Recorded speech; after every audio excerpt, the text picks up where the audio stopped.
नमस्कार, मैं विनय राज। आज हम बात करेंगे पितरों के तर्पण के विषय से कि पितरों का तर्पण क्यों किया जाता है, इनका इतना इम्पोर्टेंस क्यों है हमारी लाइफ में, तर्पण का क्या महत्व है, तर्पण कैसे किया जाता है, इन सारे विषयों पे आज हम बात करने वाले हैं। इसके साथ साथ पहले आप ये समझिए कि गणेश जी का विसर्जन हम कब करें। तो गणेश जी का विसर्जन की जो तिथि मानी गई है वो है 1 सितंबर, मंगलवार का दिन है। इसके जो शुभ मुहूर्त है वो आपके स्क्रीन में है। आप इन शुभ मुहूर्तों में कभी भी गणेश जी का विसर्जन कर सकते हैं। साथ ही साथ एक और भ्रांति है जो लोगों में फैली हुई है, उसको भी हम क्लियर करने की कोशिश करते हैं कि गणेश जी में क्या पंचक लग गए हैं। देखिए, पंचक जो होते हैं वो मनुष्यों के लिए होते हैं। भगवान या ऐसे कोई भी महापुरुष इन लोगों के लिए पंचक काम नहीं करते। पंचक का गणेश जी से कोई भी लेना देना नहीं है। पता नहीं ये भी कहाँ से चलन एक मार्केट में चल गया है कि गणेश जी को पंचक लगे, पहले सिंहासन हिला दीजिए। फिर भी अगर आप इस बातों से संतुष्ट ना हो तो पंचक लगने से पहले आप गणेश जी का सिंहासन हिला सकते हैं। नहीं तो ऐसा बिल्कुल ज़रूरी नहीं है कि पंचक लग गए तो हमें सिंहासन हिलाना है। आप बिना सिंहासन हिलाए भी गणेश जी का विधि विधान से पूजन कर सकते हैं और इनका विसर्जन कर सकते हैं।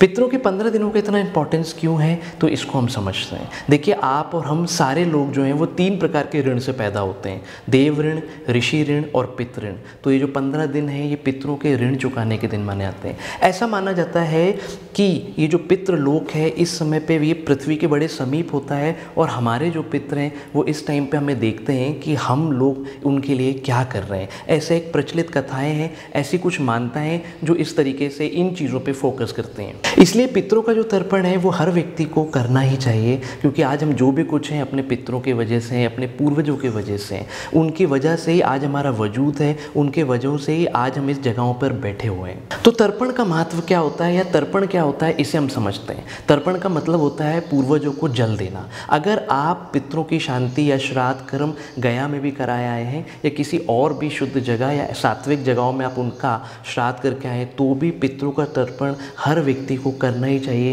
क्योंकि ये जो पितृ जो तर्पण हम करते हैं इसका इंपॉर्टेंस बहुत ज़्यादा है। आप पूजा करा के भी आए हो तो भी आप पितरों का तर्पण इन 15 दिनों में ज़रूर करिए। हम आपको ये बताते हैं कि पितरों का तर्पण कैसे किया जाए। तो तर्पण के लिए आप ले लीजिए कांसे का डोंगा या फिर किसी प्रकार का कोई पात्र। अगर कांसे का आपको नहीं मिलता है तो आप स्टील का भी ले सकते हैं। इसमें डालिए आप थोड़ा सा जल, थोड़ा सा कच्चा दूध, काले तिल और सफ़ेद फूल। अगर सफ़ेद फूल नहीं मिलते हैं तो भी चलेगा। साथ ही साथ आप ले लीजिए कुशा, जो आपको अपनी अनामिका की उंगली में फंसाना है। ये मार्केट में ईजिली मिलती है।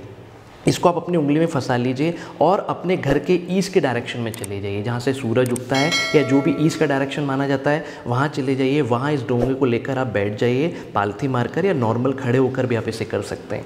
करना आपको ये है कि सबसे पहले आपने लोटा डोंगा को लिया और आपने हाथ से 3 बार ईस्ट की तरफ यानी कि पूर्व की तरफ देखते हुए सबसे पहले देवताओं का तर्पण किया।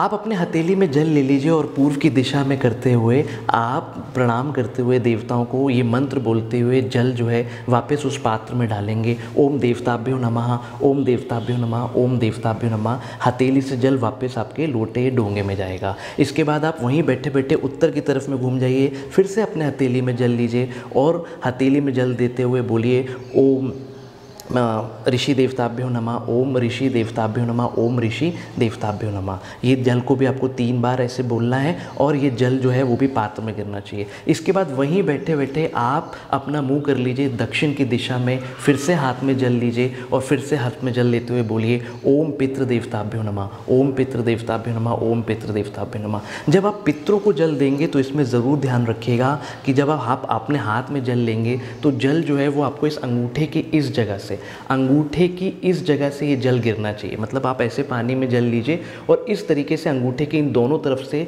आपको ये मंत्र बोलते हुए कि ओम पितृ देवताभ्यो नमः, ओम पितृ देवताभ्यो नमः, ओम पितृ देवताभ्यो नमः, अंगूठे की दोनों तरफ से ये जल जो है वो उस डोंगे में गिरना चाहिए। इस तरीके की विधि से आप तीनों जगहों पे तीनों देवताओं को प्रणाम करते हुए तर्पण कर सकते हैं। अब पितरों का श्राद्ध किस दिन किया जाता है, तो जिस दिन भी जो व्यक्ति खत्म होता है, कोई ना कोई तिथि होगी, अष्टमी, नवमी, पंचमी, उसी तिथि में इन 15 दिनों में जो तिथि पड़ेगी उसी दिन हम श्राद्ध करेंगे। अगर आपको ये नहीं पता है कि ये हमारे जो व्यक्ति जो हमारे पूर्वज हैं इनकी तिथि कौन सी थी, तो जो पितृमोक्ष अमावस्या पड़ती है जो इस बार 17 तारीख को पड़ेगी, इस दिन आप इनकी श्राद्ध पूजन कर सकते हैं। कोई सौभाग्यवती स्त्री अगर है तो उसका श्राद्ध आप करिएगा 11 तारीख यानी कि नवमी वाले दिन।